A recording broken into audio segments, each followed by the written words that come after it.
Ooh, what's up, Internet? My name's Nerdy. And I'm Clarice. And this is our non-spoiler review of Thor 4, Love and Thunder. You just like saying Thor 4, don't you? Thor 4, because we get Nerdy Nightly. And we thought we'd share it with you.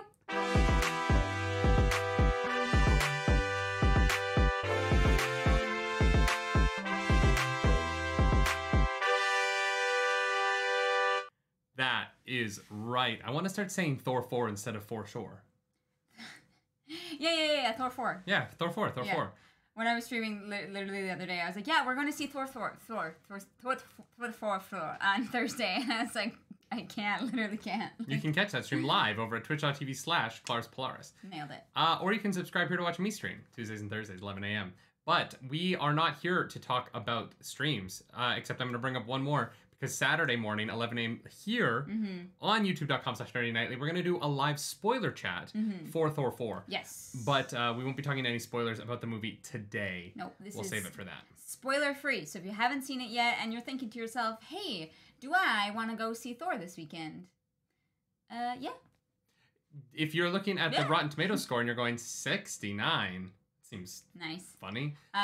Is it actually 69? I think it is better than that. I think so too. Yeah, I don't think that number is accurate. I'm not gonna say it's like the best Marvel movie I've ever seen. Yeah. But I really enjoyed it. I think there's a lot of stuff in there to enjoy. It's not super long. It wasn't like horribly convoluted like Doctor Strange 2 was, and I don't mean horribly in it was bad. I just mean complicated. Yeah. I think what surprised me most about Thor 4, and yes, I am going to keep saying it like that, is that I really felt that for a movie that's mostly about gods, there was a lot of humanity in it, and there was a lot of storytelling about the intricacies of caring for one another. Yeah, I think that's on purpose. And also the risks and the dangers and the downsides of caring for one another.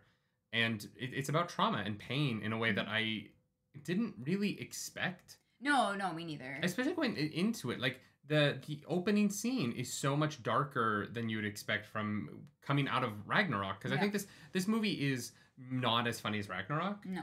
It's also not as tight as Ragnarok, but it is more human and it is more sentimental. And there's a lot going on here, even more than I expected.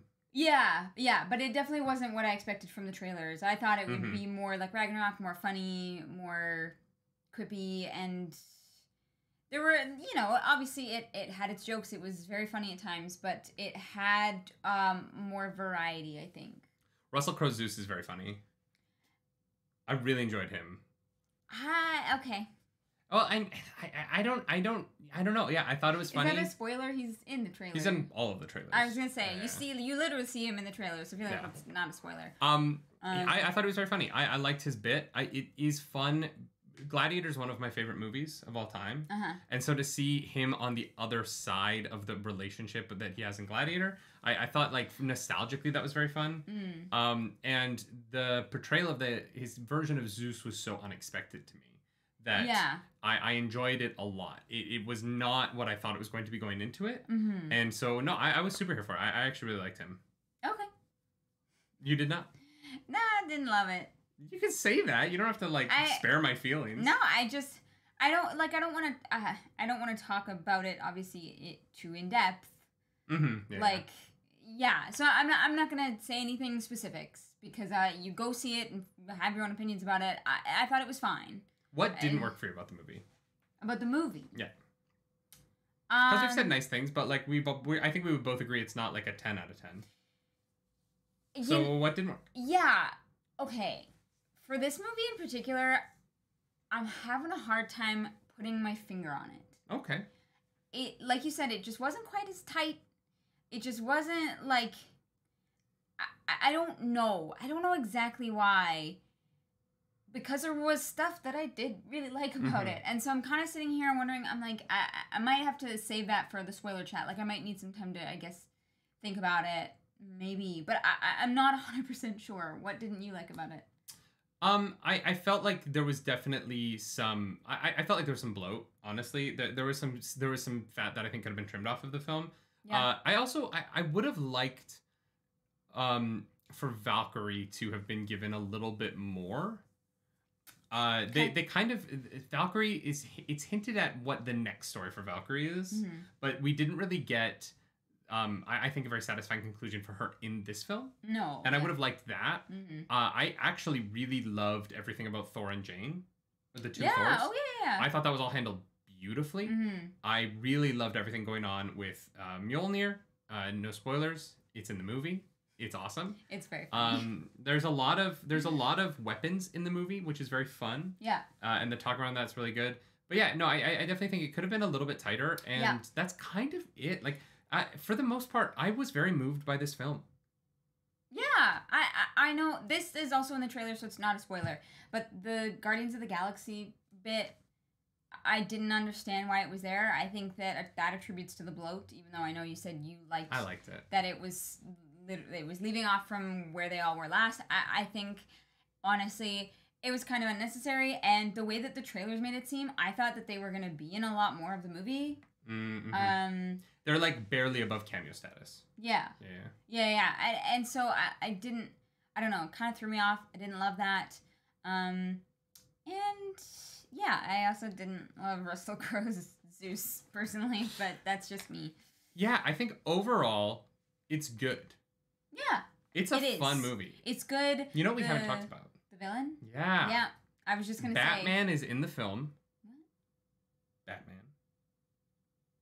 Christian Bale.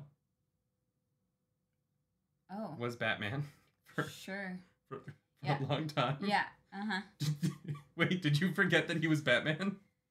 Yeah. Or did you not think that they were the same person? Both. I was like, wow, that guy looks really familiar. he had a lot of makeup on. He looked very different. Yeah, okay. So the villain, Batman. What did you think of Christian Bale's performance? Great. Yeah. Yeah, actually great. Really, really liked it. His story was super interesting. We talked during Multiverse of Madness about it being somewhat of a horror film. And what is so fascinating is that I think Taika Waititi outdid... I think it's Taika Waititi, which I want to pronounce his name right.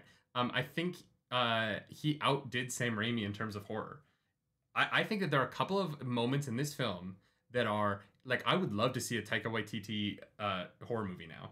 Because there were some shots and there was some way that they played with the concept of gore that was horror vibes in a way that I was like, I want to see your movie, dude. Yeah. I want to see like Jordan Peele and Taika Waititi team up and make a movie together. Yeah. Because God, some of the most impressive cinematography in this film was in Almost Blackness. I was gonna say, there's a big scene like in the middle where the cinematography, the choice that they've made for the visuals of it is brilliant. Really well done. Stunning to look at, especially in the theaters. We went and saw it in IMAX. Like, I have to say, like, that stood out to me, and I think that will stand out to me for a long time to come, because I don't know if I've ever seen anything quite like it. I will say... There is some iffy CGI, though. There is some bad CGI. Yeah. Jane's helmet in a couple of scenes is downright criminal, and it doesn't need to be in the scene, so there's no reason for her to have it on. It's unnecessary, and I also think that the Thunderbolt doesn't look good in some scenes. Yeah. There's definitely some bad CGI for sure. Yeah. And Jane's helmet is the worst of it though. Yeah. Because it's on her face and she's in focus. She's like not center frame, but there's one walking shot. It's actually in the trailer, and because it was so bad in the trailer, I figured they would fix it for the movie. And you're like, oh no, they didn't do that. It is bad CGI. Although rewatching Thor Ragnarok at home this morning, there's some iffy CGI in that movie too. Yeah. It's definitely not perfect. Yeah. It doesn't ruin the movie for me. Some people are like, that shot was bad, therefore this whole movie's terrible. And I'm like, I don't know what you're talking about. It was one weird shot, whatever. Exactly. We're just trying to be honest about all the, all the features. I can't remember what I was going to say. Oh, well then. I felt like I had a thought and then it disappeared. That happens to me frequently. There are a couple surprises in this movie that are not cameo things, that were surprises that I was genuinely very touched by. There were some choices made in the narrative that were surprising in a way that very much moved me. Yeah. And so I hope that people enjoy those as much as I did, because I thought that Taika Waititi put some nice little bows into some larger MCU stories that in ways that didn't involve actors coming back that I really liked. Yeah, it wasn't like, hey, it's that person, you know. It was there was a lot of heart in this movie. Yeah. For sure. And I think that there's some scary bits. Definitely obviously not as gory as Doctor Strange 2. No, like I think that this one is a little more safe for kids. And I don't know. There's that one scene with that. I don't want to spoil it, no, but there is one scene that I was like, that's pretty dark for kids. It does go like a little bit further than I wanted it to, especially with the message and the content of the movie. I wish it was a little bit more friendly for kids. There is a moment, we were sitting in the theater and the trailer for Nope played before the film, and there's a moment in that trailer that I felt was way too much for kids.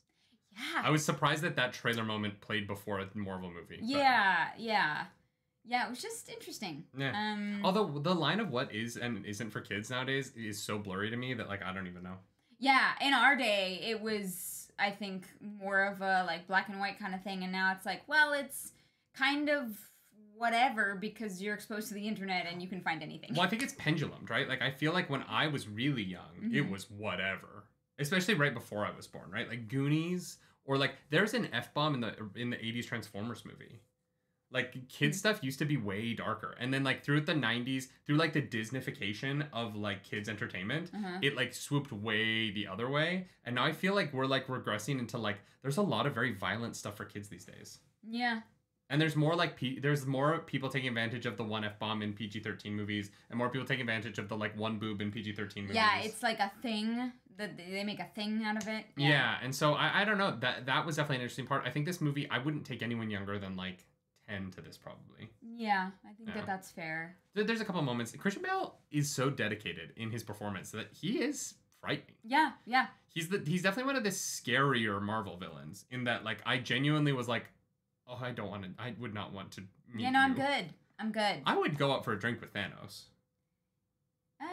Okay. He just wants balance, but he seems like he's a good hang, right?